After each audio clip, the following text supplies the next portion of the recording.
a conundrum of the SNP. So the SNP are the party that controls Scotland. They've been in power for 14 years. Basically, there's devolution set up under Tony Blair, the last Labour administration, and they devolution was supposed to devolve parliaments to Wales, Northern Ireland and Scotland. And the devolved parliaments where the voting system was set up so, you wouldn't have one party in control. That didn't work out. One party is in control. And it was also designed, devolution was designed to have governments that focus on this sort of nitty-gritty day-to-day running stuff. It was supposed to be the more local and independent governance. Yeah. And it hasn't worked out like that. Instead, we've got the SNP who have one message. They want independence from the UK for Scotland. They want Scotland to somehow, take up and leave from the UK. There's going to be a so hard they can border. rejoin the EU. So they can rejoin the EU. So then we'll have a different currency in Scotland. There'll be a hard border. It's an absolute nonsense. Given that 66% of Scotland's economy of exports and everything are done with the rest of the UK, it would be disastrous. I mean, people talk about Brexit being bad for the economy or whatever. I don't think it's been that bad, but Skexit, Scotland leaving the UK, would just be. And it's not like Scotland's got an incredibly good economy to start off with. You know what I mean? We're not like we don't have London. Glasgow is a prosperous trade centre. Okay. Yeah. So and a conundrum of the SNP's rule is that they get so much UK taxpayers' money. So Westminster gives them £41 billion a year, goes to the Scottish government to pay for all this stuff. And the that's SNP a big sort of heroin bill, right? That's one of the things that if we were going to do a trade deal with other countries after leaving the UK, the first one would probably be with Afghanistan to bring those heroin costs down. But the amount spent per head on the population in Scotland absolutely dwarfs the amount spent per head in the rest of the UK. So for every £100 spent on somebody in England, £126 is spent on somebody in Scotland. So it's 26% higher per head in Scotland. So there's £41 billion going to Scotland, but it doesn't seem to be resulting in a better government. So by every measure, the SNP are doing a terrible job. Drug deaths are 3.5 times higher in Scotland. Life expectancy is lower. Scotland's once proud education system has slid down the rankings. Used to be near the top. Well, Scotland used to be notorious for, among the UK, pumping out philosophers and intellectuals. Like Adam Smith was Scottish. Leo Kearse. Leo Kearse. A lot of the American industrialists from the 19th century had Scottish roots and heritage. Yeah. Like, Scotland used to be great. Yeah, Adam Smith, so many great thinkers, broadcaster, Andrew Neil, people like that. And yeah, not anymore. Now it's become this parochial, inward-looking country. But what's happening to all this money? Is it being? We spoke about the Democrats, sort of laundering taxpayers' money, so it goes back to them in the form of donations.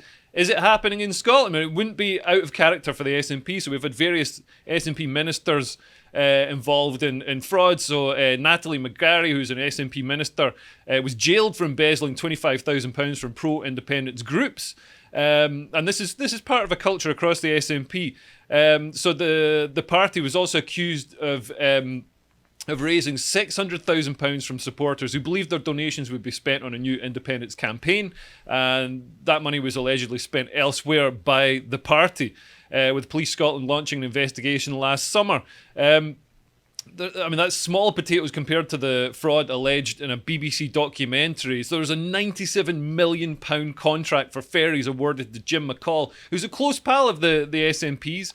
And it's since ballooned into £150 million of taxpayers' money and rising. And it's 5 years past the deadline, and there's still no ferries. This was just for 2 ferries. Jesus Christ! And they've spent £150 million. It's 5 years past the deadline. Still, I'm assuming whoever organised this has got a spot lined up for "I'm a Celebrity," similar to Matt Hancock. Man, like whoever organised this is. There's allegations of slush funds and all the rest of it, and dodgy dealings and documents going missing. But interestingly, Nicola Sturgeon, she was so embarrassed by the fact that these ferries haven't been built. She posed in front of if we scroll down and look at the picture, she posed in front of these ferries. If you look at those windows in that ferry, if you scroll up a little bit, those windows, they're not actually glass. Those windows have been painted on. I was thinking either they're blacked out or they've painted the windows. So this ferry is the rest of it made of cardboard as well? What's going on? This ferry doesn't float, and its windows are painted on. I mean, like, what on earth? This would make Kim Jong-un blush. I mean, why not just make it a paper mache, put it on a green screen?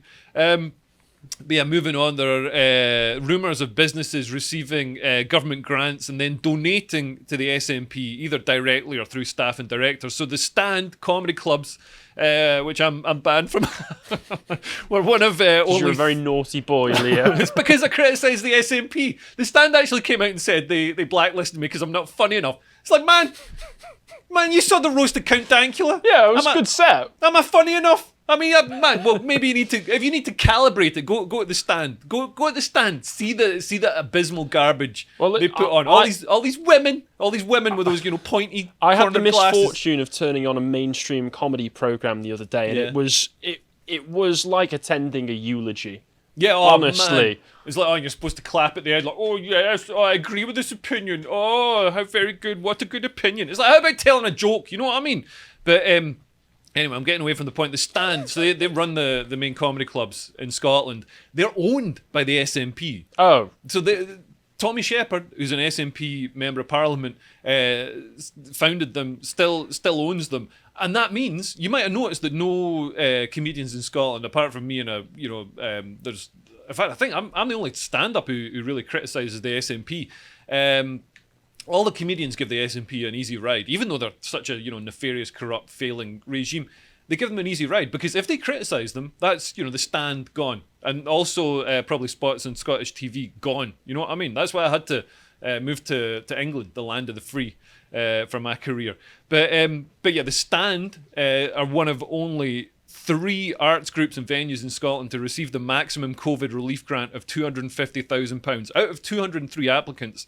I mean, surely it's just a coincidence that they're owned by the SNP and that the government awards all this money. Free and fair elections, my friend. And even successful businesses receive grants. So Brewdog, which is a shining success story in Scottish business, received over £1 million from the Scottish government. I mean, why do they need it if they're so successful? They're not struggling. I mean, is it a coincidence that many of these businesses support the SNP, donate to them and help with their political campaigning? And we can see... That's annoying. I drink Brewdog, so I'm annoyed that they're being supported by the SNP. Bloody hell, man! You got to start drinking some pro-union lager, or Tennant. At least drink Tennant's. That's the classic. What base ales are there? I think Tennant's is right, pretty base because Brewdog we're the sort of independent up dogs and stuff, and they tried to they tried to tweet punk it. IPA. Yeah, that's right. We're punk rock. Oh yeah, punk trademarked. You know what I mean? Like, come on, that's not punk unless you're like dying age 27. You're not punk. But yeah, here's Brewdog hosting an SNP event supporting the SNP, and Brewdog actually don't just support the SNP; they go out to bat against the SNP's political opponents. So the next tab shows they've got a beer. They launched a beer to protest against the UK Parliament. So yeah, maybe that's why they're getting all this. My name is unelected Boris. He was elected, though. What? Yeah, he was totally elected. In fact, he was a landslide. He was a lot more elected than Rishi Sunak. Yeah, I mean, like, people actually voted for a Boris-led Tory He was far more government. elected than May, Sunak, everyone. And the SNP are happy to take money from the enemies of the UK. My enemy's enemy is my friend. I mean, this attitude goes back to the formation of the Scottish National Party. So the former leader, Arthur Donaldson, actually allied himself with Hitler and planned on conducting attacks within Britain to help Hitler win the war. So the SNP have always been subversives then? Yeah. I mean, brilliant. You could say they're anti-establishment. But oh, yeah. But yeah, I mean, this is the roots of the Scottish National Party.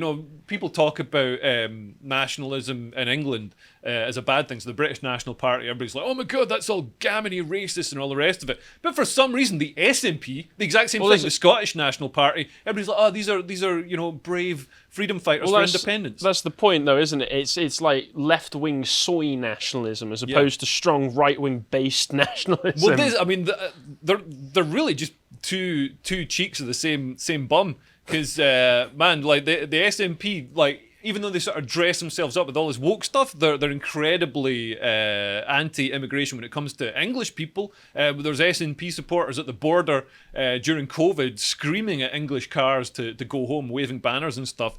It's, you know, can you imagine if somebody did that at What would Dover? I expect from savages? Listen, we used to run this country, so That's true. That's not literally anymore. true. No, man. I worked in government. I worked in consulting stuff in the policing, and man, it was mad the amount of Scottish people who, you know, government used to be full of Scots, and now because, you know, the SNP's parochial, it's sort of pulled everyone. It's very inward looking, and you know, people don't leave Scotland as much. But yeah, the former leader of the SNP wanted Hitler to defeat the British, and then wanted himself to be installed as the leader of a Scottish puppet Nazi government. I mean, this is all documented stuff. It's crazy, but it's documented. And more recently, Alex Salmond, another former leader, he had a long-running show on Russia Today, which earned his company at least £330,000. And Russia Today, obviously, is the State media, yeah. State media of Russia. So, you know, pushes messages approved by the Kremlin. So, you know, he's obviously taking money to weaken the West, weaken Britain. That's Russia's aim in that. But I mean, this is the sort of large-scale malfeasance. I mean, it draws comparisons with Banana Republics, but it's the lower-level stuff that shows how sort of grubby and corrupt the whole organisation is. So they funnel public cash into projects that line the pockets of the same politicians organising them. So Angus Robertson, he's the Scottish Culture Secretary, and he's also an author. So he wrote this book on Vienna, and he was given top billing at a literary event that was given £30,000 by Creative Scotland. So that's a government body under his control. So essentially, I mean, that's a government body that's under his control funding a literary event that then gives him top billing. I mean, imagine using your influence and power as a government minister to play at being a literary giant. You know what I mean? That's just insane. That's like if my dad ran live at the Apollo and I made him put me on, which I would do, obviously. But I'm not pretending to be a nice person. But I mean, this goes deeper. So under the direction of the SNP, Creative Scotland dish out grants to artists of tens of millions of pounds, and the bulk of its funding, so £63 million, comes from the Scottish Government. So there's a clear incentive for Creative Scotland to fund artists who promote the SNP's agenda, whether that's, you know, independence, Gaelic speaking, hating on, you know, hating the English, or Westminster's government, loving Humza Yousaf for some reason. Yeah, white. There's a clip. Humza Yousaf, he came in and he stood up in the Scottish Parliament and he like listed all the people that in Scottish, you know, business and politics that are white, and he's like white. It's like Scotland's 96% white. Would you go to Uganda and be like, oh my God, look at all these black politicians. This is terrible. It's like Scotland. I'm sorry, it's not, you know, it's not that attractive a destination for, you know, if you get into the country at Dover. You're not like, oh man, I can't wait till I get to Motherwell. Here we go, Inverness, here we come. Yeah, baby. Yeah. But yeah, the SNP also spend millions of taxpayers' pounds on adverts on STV, which is the Scottish equivalent of ITV. And in the Scottish media, this includes £2.5 million just on Facebook ads, millions more on TV and print media advertising. So they've got a clear influence over the Fourth Estate. So, you know, the media are supposed to hold the government to account and expose the wrongdoings, but there's an obvious incentive for them not to because of the threat of having all this advertising revenue shut down. And you can see STV have done very little to investigate the SNP. They give them a very easy ride, and a lot of the good investigations have come from either national newspapers such as the Daily Mail or from the BBC. So BBC Scotland have done some good work exposing badness. So it's not just about money. Also, the SNP's legislation they try and bring through. It shows that they don't care about democracy and freedom of speech. Their desire for control comes right down to the personal level. So they've repeatedly tried and sometimes succeeded to force through legislation that gives government the power to detain or punish citizens over their speech and their opinions, and even tried to make children the responsibility of the state rather than parents. they had this Named Persons Act. It got repealed. It didn't go through. It got blocked. But it basically meant that there'd be a named person. Every child in Scotland would have a named person in the government who'd be responsible for them, not the parents. Okay, that is very dystopian. I wasn't aware of that. That's really weird. And it would give them, also give the government the power to sort of spy on parents to make sure they're doing a good job. Well, there's definitely airs of the Soviet era where you'd have the children dobbing their own families in and then getting awarded for that by the government. Yeah, totally.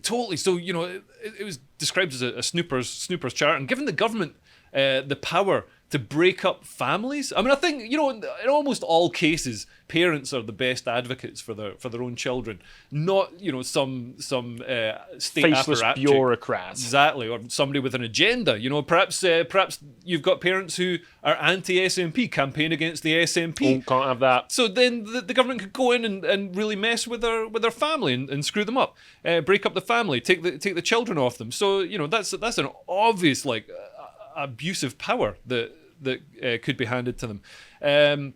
That luckily got scrapped, but the hate crime bill didn't get scrapped. It was successfully passed into law. It creates a new offence of stirring up hatred. So it criminalises speech that is considered insulting. So, and it's all based on perception. It's very vaguely worded.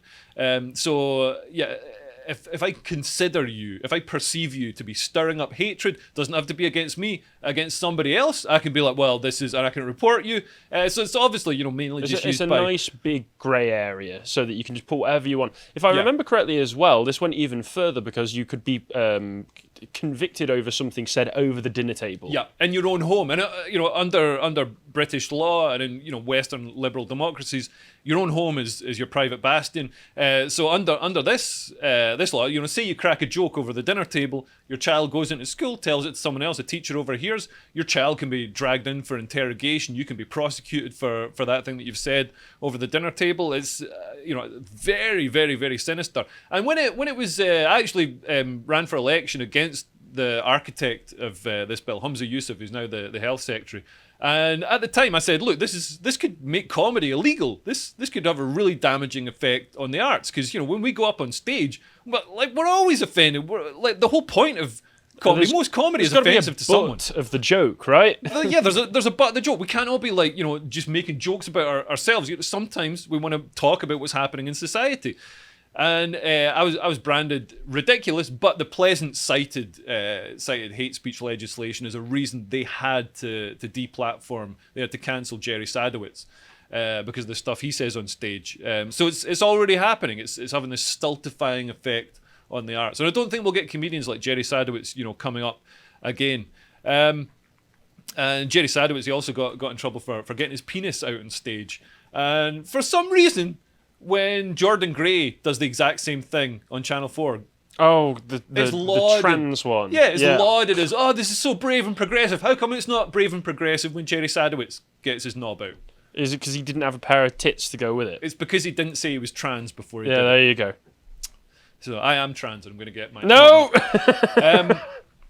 But yeah, and also there's the gender ideology. So the Scottish government, they're seeing a lot of pushback against this from within their own party, but they really want to bring through self-ID, which means anybody can just identify as a woman, and then you get access to not just changing rooms and women-only spaces and gyms and things like that, but things like rape crisis centre. In fact, I think the rape crisis centre, shouldn't laugh, but there's a rape crisis centre in Scotland that's actually run by a man by a biological male who says he's a woman.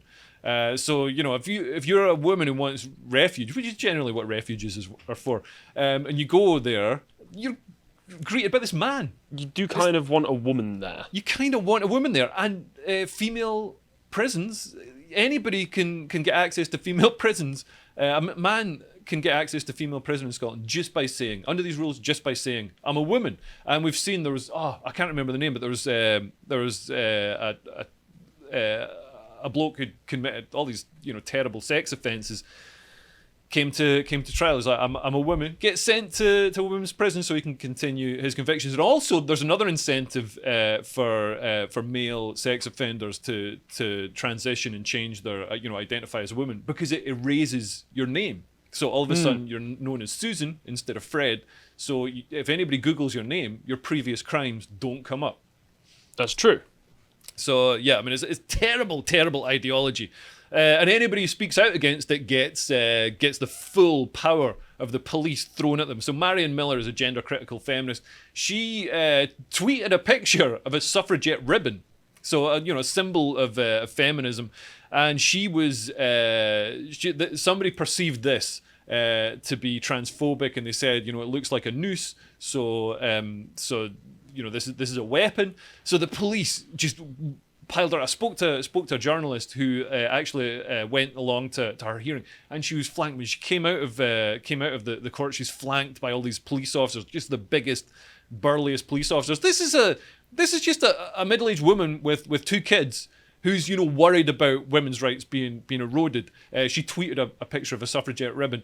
Man, that's not a crime. That's not transphobic. I mean, it was finally thrown out of court, but just the whole process she had to go through traumatized her children, traumatized her, and it shows it was a signal from the SNP that, like, we can, we don't care about winning the case. We can intimidate you. We can have you arrested. We can have you hauled before the judge. We can terrify your children. And just 2 days ago, somebody was thrown out of the Scottish Parliament for wearing a suffragette-coloured scarf. So it blows my mind. I saw this, and I saw a lot of people making the joke of, I guess men do get to determine what women can wear. After all, congrats, patriarchy's back on, boys. Yeah. I thought the patriarchy would be more fun than this. I know, right? I didn't know I had to get a dress and go through surgery for the patriarchy to be reinstalled. Come on. So yeah. But the whole apparatus of government is being centralised and brought under SNP control. So Police Scotland, Scotland used to have different police forces all across Scotland, and instead of that they've been centralised and brought into Police Scotland, which obviously when you centralise something, it makes it much easier to control. You don't have all these heads of the Hydra. You've just got one person you need to influence, and also their office is right next to yours. So that's straight out from the sort of authoritarian playbook. Also, the Lord Advocate in Scotland is the head of the Scots State Prosecution Service. So the equivalent of, the head of the CPS, Keir Starmer's old job when he ignored Savile and grooming gangs. And so the equivalent in Scotland of that is also a minister of the Scottish government and acts as its chief legal advisor.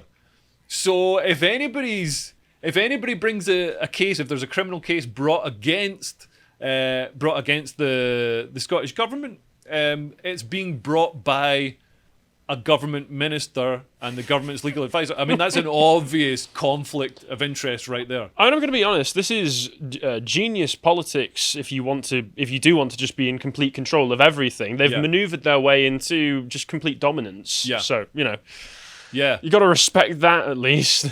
I kind of do. I mean, I'll just rattle through some of their failures as well. So drugs, we've got 3.5 times higher drug deaths in Scotland, and it's not because Scottish people are lightweights. We can really take a big hit of smack, but we're still dying a lot. And a lot of it's You're getting down them to George Floyd doses, are you?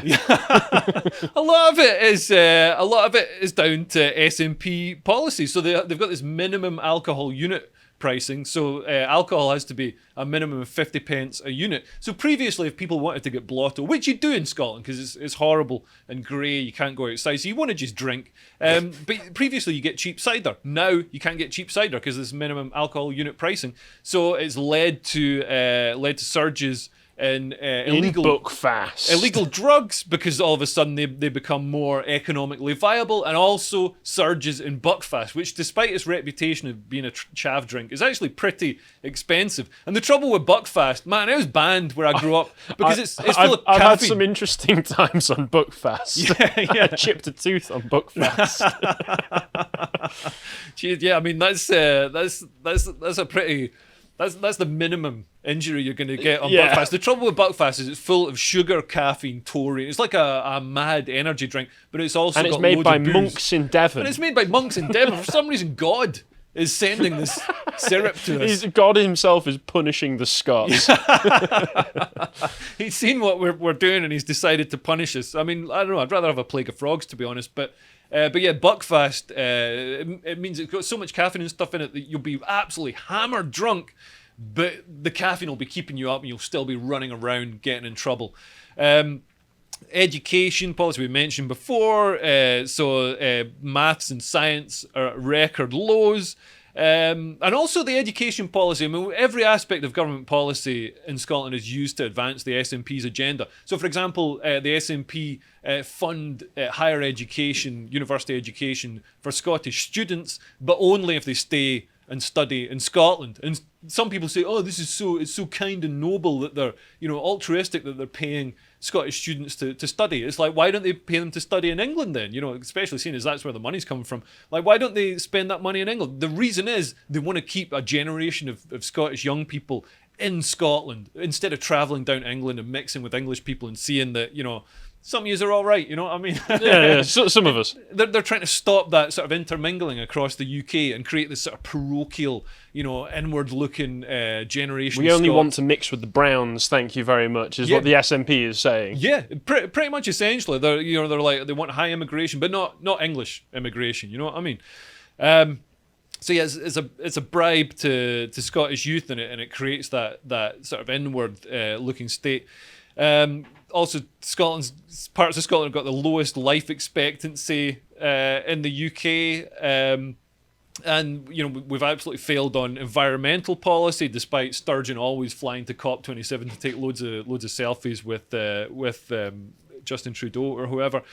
Also, Scotland's got loads of sex offenders. So there's Derek Mackay. He was one of Sturgeon's closest allies in the SNP. He was caught sending 270 unwanted text messages to a 16-year-old boy, calling him cute and saying, "These messages are just between us. It's just our little secret." Just like a sort of cartoon paedophile from the 70s. Did he also have an ice cream van that you rocked up in? Yeah. Well, that's what I miss. I miss paedophiles who put some effort in, and at least you got some ice cream out of it. Or you got to look at some puppies. I mean, there was something there, because the old days, the 80s were pretty dismal to be a kid. So all right, you got nonce, but you got some sweets. So the good with the bad. But now they don't even do that. It's all text messages and stuff. But yeah, he was also the finance minister who signed through that terrible ferry deal. Also, Alex Salmond again. So his own QC, he was hauled before the courts on sex pestery charges. He got off of them. Not he didn't go off. I mean, he was. I know what you mean. I know what you mean. But his own QC described him as a sex pest and an objectionable bully. And Salmond himself said what he did wasn't assault, it was sleepy cuddles, which is somehow worse. Did you give him that line? Sleepy cuddles. But yeah, all the people he was accused of assaulting were people he worked very closely with. But I mean, if you look at him, he's not built for a long chase.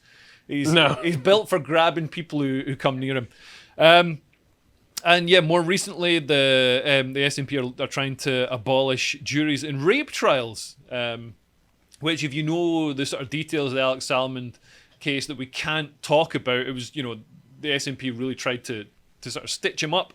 But we can't mention anything that goes wrong, or will be sued for contempt of court and jailed for contempt of court, as has happened with some people. But it's worth going on the internet and searching and find out what really happened, because it's a real a house of cards thing. It's crazy. But yeah, now they want to abolish jury trials in rape cases. So just a judge decides. The judge is obviously more at risk of being under SNP control.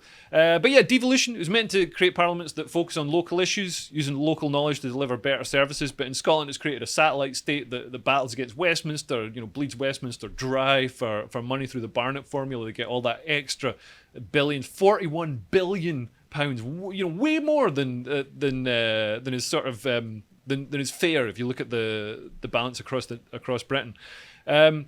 And they just bang a drum for this single issue, independence, and we give them £41 billion. Is that yearly again? Yeah, and it a goes year, up every year, so that they can propagandise that the English are the worst things that ever happened to the human race. Exactly, and they spend a lot of that money. Seems like a fair deal. Trying to destroy the United Kingdom. So I really don't understand why it's that. If this was any other, if this was a council, it'd be brought into special measures. I think with the SNP, we need to open the books, have a look at where all this money is going, and really clean the house in Scotland, because it's turning into a banana republic, but with terrible weather. If you appreciated that segment from the podcast of the Lotus Eaters, you can go to lotuseaters.com to get access to all the premium content we have on the site, such as the premium articles we do, this one on what use is the Department of Education, with an audio track for silver and gold tier members. If you'd like to find out what else we're putting out, you can follow us on Getter at lotuseaters_com on Getter. Thank you and goodbye.